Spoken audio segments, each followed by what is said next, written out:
बिस्मिल्लाहिर्रहमानिर्रहीम। अस्सलामु अलैकुम dear students, welcome to the class of computer.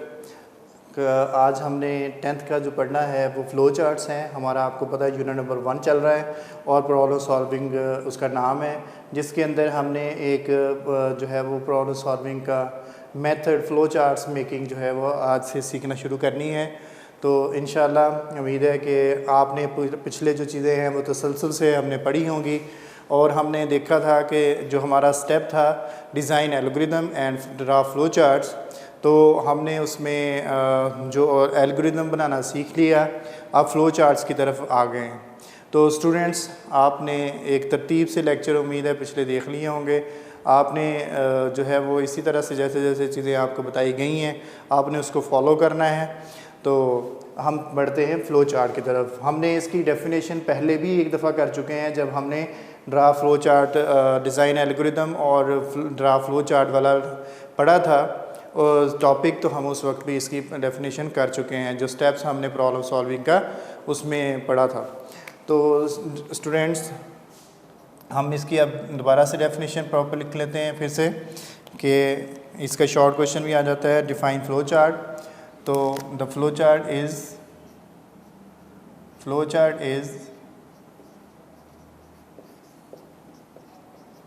The pictorial को स्टूडेंट्स ग्राफिकल भी कह सकते हैं आप, पिक्टोरियल रिप्रेजेंटेशन, यानी कि हम डाटा जो है इसको पिक्चर्स की मदद से रिप्रेजेंट कर रहे हैं। पिक्टोरियल रिप्रेजेंटेशन ऑफ एल्गोरिदम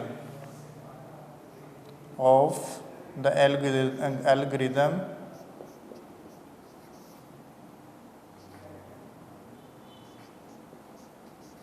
आपको पता है कि एल्गोरिदम क्या होता है स्टूडेंट्स? हमने algorithm step by step procedure पढ़ा।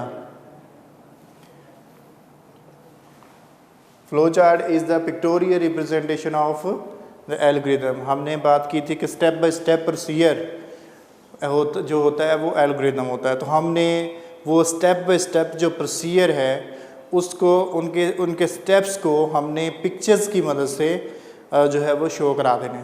तो इसे हम क्या कहेंगे फिर? Flow chart. तो इसकी एग्जांपल यही है कि जैसे आप एक बिल्डिंग बनाने जा रहे हैं, तो बिल्डिंग बनाते वक्त आपने उसमें सबसे पहले उसका एक मैप बना लेते हैं, जिसको मैप को फॉलो करते हुए फिर बिल्डिंग को सारा जो है वो कंस्ट्रक्ट करते हैं। तो ये एक किस्म का प्रॉब्लम सॉल्विंग करने का मैप बनाना है कि फ़्लो चार्ट जो होता है ये उसका एक मैप होता है। तो स्टूडेंट्स, इसमें कुछ चीज़ों का ख्याल रखना है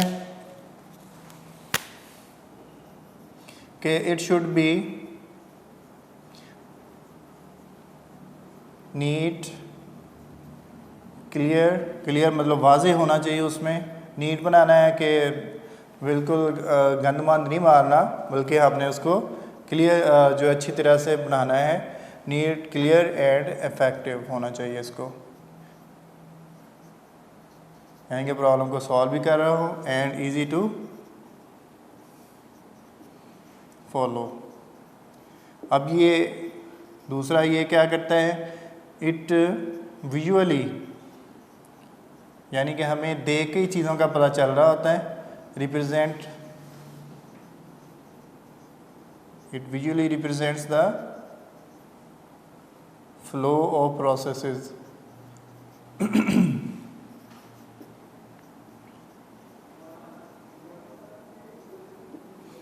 Students, it uses different symbols. It uses symbols to show different processes. तो ये मुख्तलिफ तरह के सिंबल यूज़ करता है। तो ये फ़्लो चार्ट की डेफिनेशन के साथ उन्होंने कुछ चीज़ें बताई थी कि ये जो है वो नीट होना चाहिए, इफेक्टिव होना चाहिए, इजी टू फॉलो होना चाहिए। ये रिप्रेजेंट करता है विजुअली चीज़ों को, और ये सिंबल्स को यूज़ करता है डिफरेंट जो प्रोसेसेस हैं उनको शो कराने के लिए स्टूडेंट्स। तो इसके बाद हमारा जो है नेक्स्ट टॉपिक स्टूडेंट्स वो इसका सिंबल्स की अंडरस्टैंडिंग है। तो जो कि इसके अंदर यूज़ होते हैं सिंबल्स ऑफ फ्लो चार्ट। इसका टॉपिक सब टॉपिक है सिंबल्स ऑफ फ्लो चार्ट।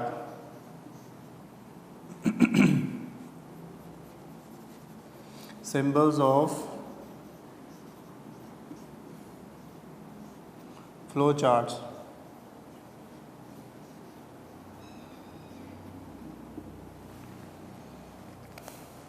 हमने 1 बाय 1 सिंबल लिखना है, उसका पर्पज़ लिखना है।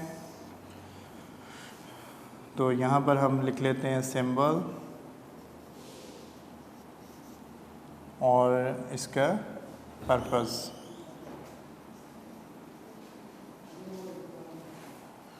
स्टूडेंट्स, हमने सिंबल के अंदर सबसे पहले जो इसका सिंबल है वो है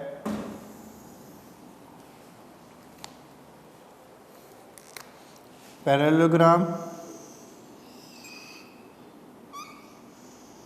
2 पैरेलल लाइन लगाकर साइडों से थोड़ा सा इसको हम राउंड कर देते हैं। मैं दोबारा बना के आपको इसलिए दिखा रहा हूँ। ये देखें, 2 जो है वो पैरेलल लाइन लगाई बराबर साइज़ की और फिर साइडों से राउंड कर दिया, तो ये हमारी ओवल शेप बन जाती है। और ओवल शेप क्या शो कराती है? Start and and. इसका पर्पज़ क्या होता है? ये फ्लो चार्ट के अंदर स्टार्ट एंड एंड शो कराता है, स्टार्ट एंड एंड। स्टूडेंट, अगला जो सिंबल है हमारा है वो फ्लो लाइंस। जो फ्लो लाइंस हैं ये आपको पता है 4 तरह की होती हैं, जो चारों सिमत शो कराती हैं डायरेक्शंस को।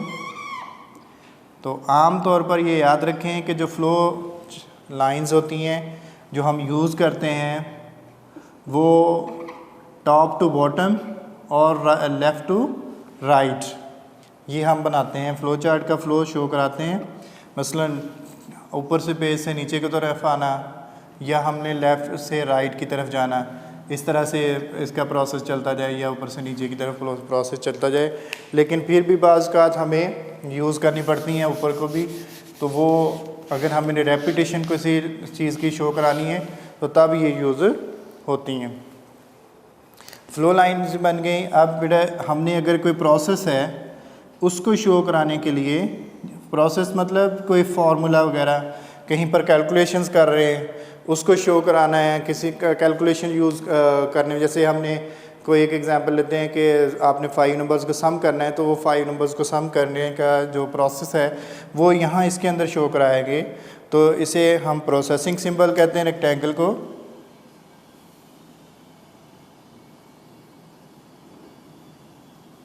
प्रोसेस या processing, it shows processing. Purpose इसका होता है इट शोज़ प्रोसेसिंग।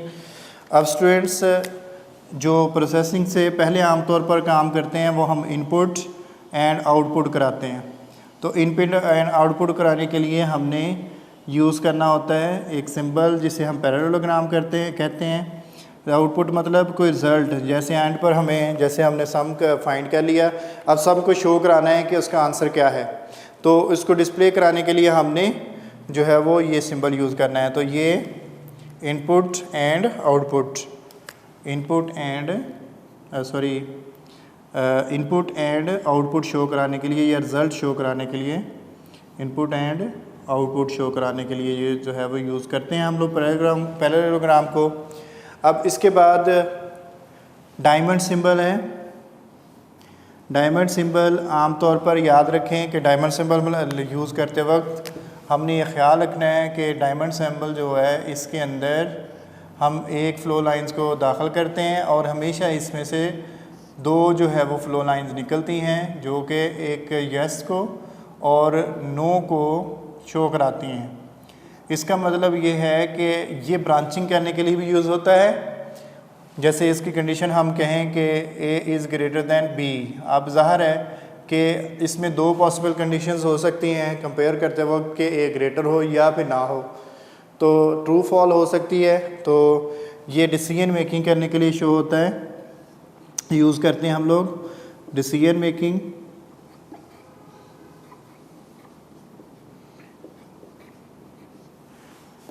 और ब्रांचिंग करने के लिए,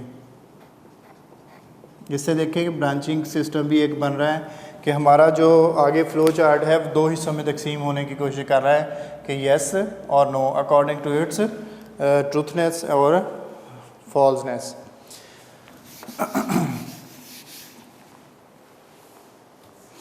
तो स्टूडेंट्स आगे हमारा पास जो है वो सिंबल है वो है स्मॉल सर्कल, जो कि हमने कोशिश करनी होती है कि जो फ्लो लाइंस हैं अगर कहीं पर बहुत ज़्यादा इकट्ठी हो रही हैं तो हमने बजाय इसके कि उनको इंटरसेक्ट करें, हम वहाँ पर ये कनेक्टर यूज़ कर सकते हैं ताकि हमारा जो फ़्लो है वो हमारा जो फ़्लो चार्ट है वो उस इफ़ेक्टिव रहे, उसकी इंटरसेक्शन ना हो, लाइंस की इंटरसेक्शन होने से इसमें एम्बिगुइटीज़ जो है वो पैदा हो सकती हैं। तो ये कनेक्टर यूज़ करते हैं हम लोग उस वक्त।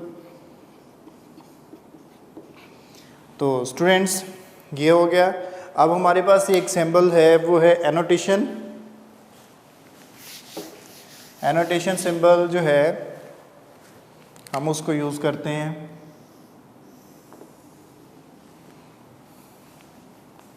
जो कुछ रह गए वो हम यहाँ पर बना लेते हैं। एनोटेशन का सिंबल जो है वो ये ऐसे।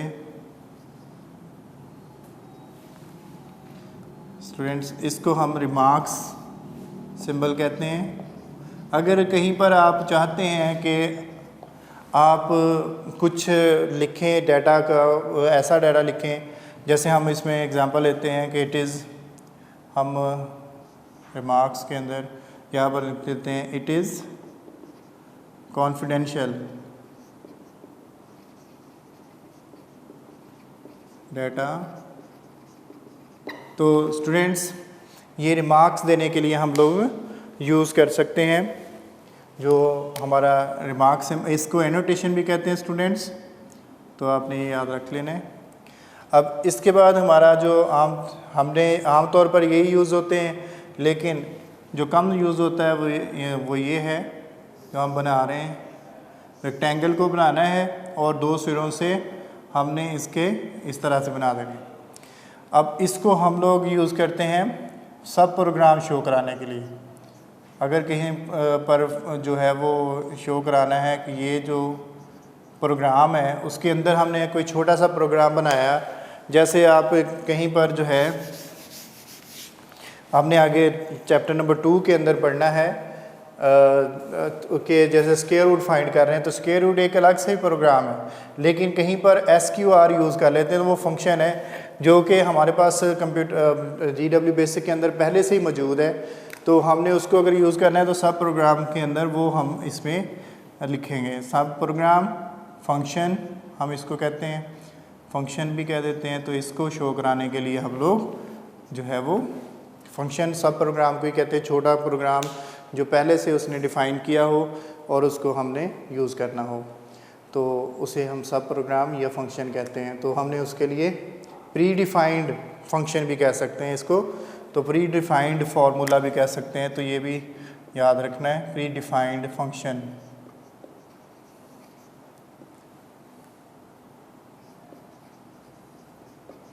तो ये तो थे स्टूडेंट्स हमारे सिंबल्स। इनको अच्छी तरह से आपने रट लेना है इनके, ताकि आपको फ़्लो चार्ट बनाते वक्त आसानी से आपको समझ आ जाए। सबसे पहले शुरू में ये सिंबल बनाना होता है और एंड पर भी यही सिंबल बनाना है, और इसको टर्मिनल भी कहते हैं। स्टार्ट एंड एंड और टर्मिनल सिंबल भी कह देते हैं, क्योंकि ये स्टार्ट और एंड को शो कराता है। जैसे आप बस पे खड़े हैं तो बस टर्मिनल हम उसे कहते हैं, क्योंकि वहाँ पर कुछ सवारियाँ उतर रही होती हैं, उनका सफ़र एंड हो रहा था, और कुछ वहाँ से जा रही होती हैं तो उनका सफ़र शुरू हो रहा था। तो स्टार्ट एंड एंड को शो कराने के लिए हम लोग ये यूज़ करते हैं, इसलिए इसको टर्मिनल सिंबल कहते हैं। आगे फ़्लो लाइंस जो है वो फ़्लो लाइंस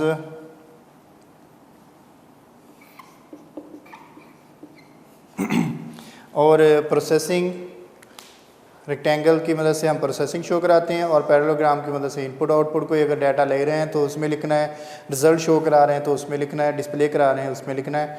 डिसीजन कराने के लिए कंडीशन को यूज़ कर रहे हैं तो वो यहाँ पर हम डिसीजन मेकिंग कराएंगे कनेक्टर, और उसके बाद ये मार्क सिंबल और प्री डिफाइंड फंक्शन। तो स्टूडेंट्स हम अब बढ़ते हैं अगले टॉपिक की तरफ। हमारा नेक्स्ट टॉपिक जो है, ये फ़्लो चार्ट बनाने से पहले कुछ आपको इंस्ट्रक्शंस हैं जो कि आपको उन्होंने दिए हैं, तो हमने उसको इंस्ट्रक्शन को देख लेते हैं कौन कौन सी हैं, जिसे उन्होंने guidelines for drawing flow chart कहा है। तो ये आपका टॉपिक है गाइडलाइंस। गाइडलाइंस में आपको रहनुमा हदायत दी हुई हैं, guidelines for drawing flow charts. यहाँ पर 9 जो है वो दी हुई हैं। तो स्टूडेंट 4 नंबर का क्वेश्चन अगर बन रहता है बड़ा आराम से जो है वो ये इसका बन सकता है। 4 नंबर का कनेक्शन और 8 नंबर का भी अगर एक एक पॉइंट दिया जाए तो 8 नंबर का भी ये बन सकता है। तो गाइडलाइन जो है स्टूडेंट्स हमने 1 बाय 1 लिखनी है। तो मैं पूरे जो है वो यहाँ पर वर्डिंग नहीं लिखूँगा उनकी, अलबत्ता थोड़ा थोड़ा या किसी में अगर ज़रूरत पड़ी तो मैं लिख दूँगा। जैसे उन्होंने कहा है हमने फ़्लो चार्ट के अंदर एक तसलसल रखना होता है। तो पहली गाइडलाइन है ये कि show the processes in logical order, show processes in a logical order, कि जो हमारा फ़्लो है उसका show processes, flow of processes in a logical order. आप उसको लॉजिकल ऑर्डर में जो है वो शो कराएंगे, क्योंकि इसमें ये नहीं होता कि जो बाद में करने वाला काम है वो पहले शो करा दें। हमने एक तरतीब से, जैसे आपने चाय बनानी है तो सबसे पहले आप उसमें पॉट लेंगे, कोई उसमें पानी डालेंगे, उसको गर्म करने के लिए रख देंगे, फिर एक तरतीब। ये नहीं होगा कि पहले कप में चाय डाल लें और बॉयल वगैरह बाद में करें। तो एक तरतीब लॉजिकल ऑर्डर होना चाहिए।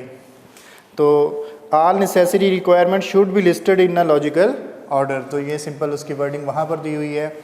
तो इट शुड बी, हमने जैसे अभी वहाँ पर भी लिखा था, it should be neat, clear and easy to follow. उसको क्लियर होना चाहिए, इजी टू फॉलो होना चाहिए।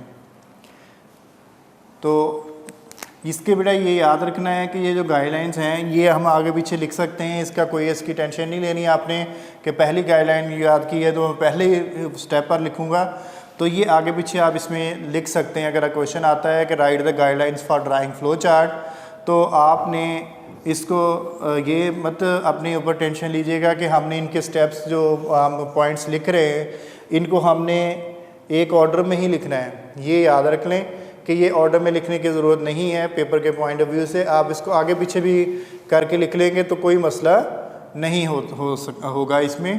तो बेटा ये याद रखें कि it should be neat, clear and easy to follow, यानी कि उसमें एम्बिग्विटी नहीं होनी चाहिए। क्लियर का मतलब वाज़े होना चाहिए, हमें देखते ही पता चल जाए कि कहाँ पर इनपुट हो रही है, कहाँ पर आउटपुट हो रही है, कहाँ पर जो है प्रोसेसिंग या डिसीजन मेकिंग हो रही है। तो ये नीड है। क्लियर का मतलब ये होता है।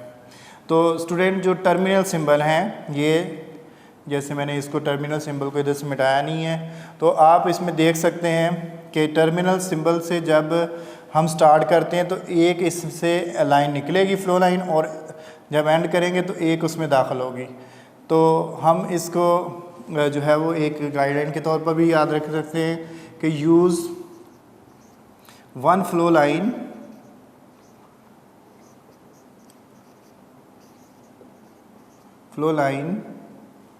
विद टर्मिनल सिंबल, यानी कि आप ये नहीं करेंगे कि टर्मिनल सिंबल के साथ आपने जो है वो ज़्यादा लाइंस को यूज़ कर देना है। विद टर्मिनल सिंबल, आगे उन्होंने मज़ीद भी उसमें लिखा है कि one flow line should come out from start symbol and one flow line should enter the end symbol, यानी कि एंड टर्मिनल सिंबल। तो आप वो याद कर लीजिएगा वहाँ से। तो इसके अलावा देखो कि जो हमारे पास डिसीजन मेकिंग सिंबल है, इसके अंदर एक जो है वो लाइन एंटर होती है, one flow line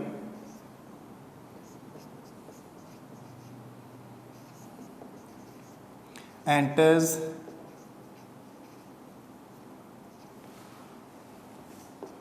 the decision making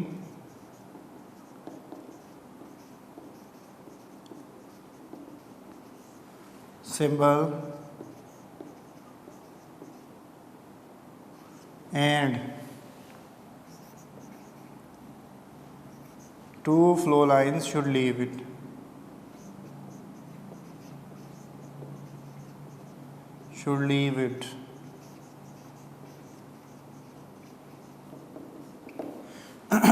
तो दो फ्लो लाइंस बेटा याद रखें। तो इसमें टर्मिनल साइन का भी देख लें, उन्होंने इस तरह से साथ में फिगर बनाई हुई है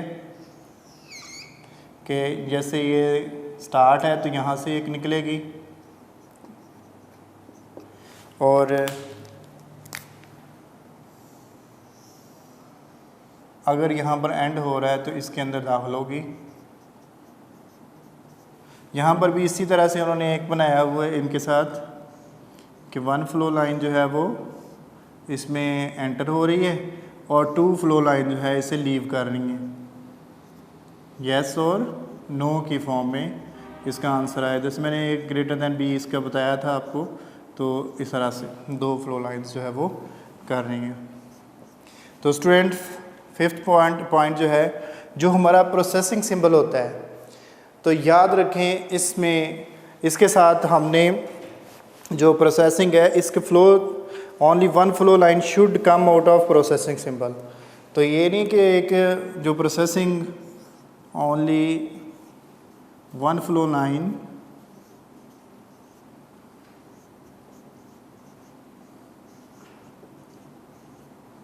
should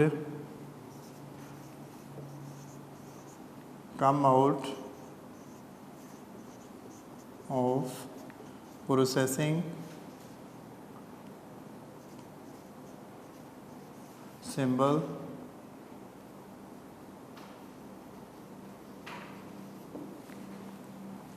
जैसे ये फ्लो आपके पास ये प्रोसेसिंग सिंबल है। अब आपने अगर सम लिखा है, sum is equal to A plus B, दो नंबर को, तो ज़ाहिर है कि सम की एक वैल्यू ही आएगी। इसमें ये नहीं कि ब्रांचेस सिस्टम कोई बन रहा है तो दो फ्लो लाइंस हमने करनी है, नहीं, बिल्कुल भी ऐसा नहीं है। तो स्टूडेंट सिक्स्थ वाली जो है आपने याद रखना है, हमने उस वक्त भी बात की कि जो फ्लो लाइंस है ये यूज़ करते वक्त हमें बड़ा करना चाहिए, ख्याल रखना चाहिए कि हमने इसकी इंटरसेक्शन नहीं करनी। तो आपने कोशिश ये करनी है कि आपका जो प्रोग्राम है जब कम्प्लेक्स हो जाता है, if flow chart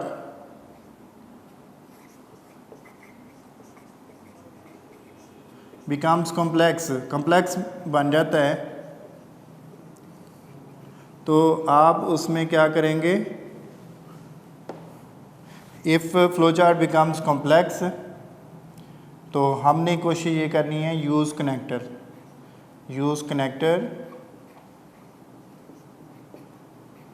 to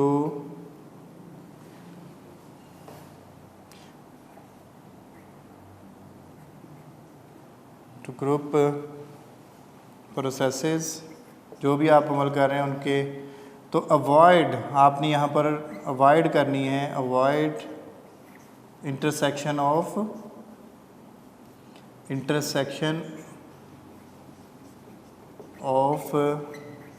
flow lines, क्योंकि फ्लो लाइंस की इंटरसेक्शन होगी तो आपने उसमें परेशान हो जाना है कि किस तरह का फ़्लो जो है आगे होगा। ये हमारी सिक्स थी। सेवन जो गाइडलाइन है स्टूडेंट्स, आपने ये नहीं करना, फॉर एग्ज़ाम्पल ये एक प्रोसेसिंग सिंबल से ये आ रही है फ्लो लाइन और कहीं से इधर से भी आ रही है, इधर से भी आ रही है, आपने ये इस तरह से इंटरसेक्शन नहीं करानी, बल्कि यहाँ पर कनेक्टर का यूज़ कर लें, और ताकि हमारा जो है वो पेचीदा अगर हो गई है प्रॉब्लम तो हमें उसे आसानी से सॉल्व कर सकें। तो if the flow chart becomes complex, it is better to use connector symbol to reduce number of flow lines and avoid the intersection of flow lines. तो अब स्टूडेंट्स जो जब ये बन जाता है फ्लो चार्ट तो इट शुड बी टेस्टेड। तो flow chart should B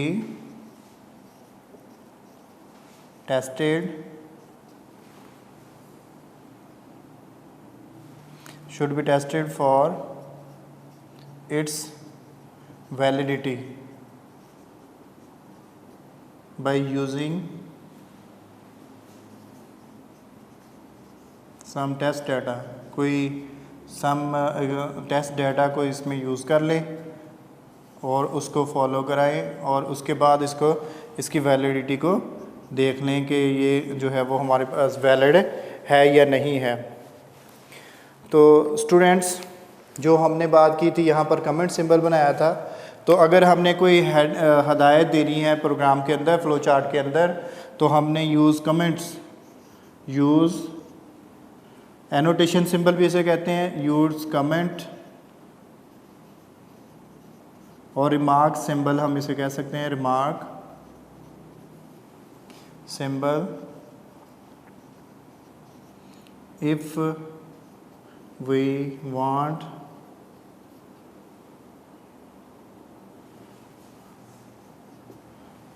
to give some instruction आप कह सकते हैं, या रिमार्क्स देने के लिए इन इट। इन्होंने इसकी एग्जांपल भी दी है, डॉट बनाएं पहले, फिर इसके रिमार्क सिंबल बना दें। यहाँ पर जैसे मैंने पहले बात की थी, इट इज़ कॉन्फिडेंशियल।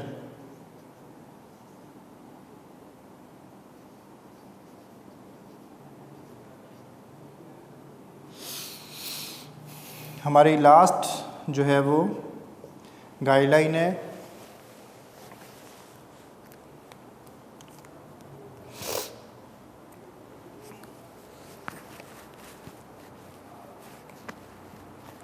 जो डायरेक्शन वाली हमने बात की थी स्टूडेंट्स, कि फ्लो चार्ट के अंदर फ्लो लाइन जिस डायरेक्शन को शो कराती हैं, तो यहाँ पर डायरेक्शन की गाइडलाइन है उन्होंने दी हुई कि जो डायरेक्शन है वो direction of flow chart should be from top to bottom, यानी कि टॉप से नीचे की तरफ, और लेफ़्ट टू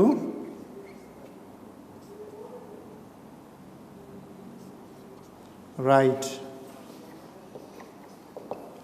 तो स्टूडेंट्स, आज का हमारा लेक्चर इसमें सम अप करते हैं कि हमने आज की डेफिनेशन पढ़ी। आप एक इसकी ये शॉर्ट क्वेश्चन डेफिनेशन याद कर लेंगे, सिंबल्स का अच्छी तरह से याद देख के समझ लेंगे इसको। इसका आमतौर पे क्वेश्चन नहीं आता, लेकिन समझने के लिए आगे और फ्लो चार्ट की एग्जांपल को समझने के लिए बहुत अहम है ये, इसलिए इसको अच्छी तरह से आपने अंडरस्टैंड कर लेना है। उसके बाद गाइडलाइंस हैं, गाइडलाइन का क्वेश्चन डिटेल भी बन जाता है, तो इसलिए आपने इसको याद करना है। तो स्टूडेंट्स, नेक्स्ट लेक्चर के लिए तक के लिए आपसे ज़्यादा चाहते हैं, अपना ख्याल रखिएगा और दुआ में याद रखिएगा।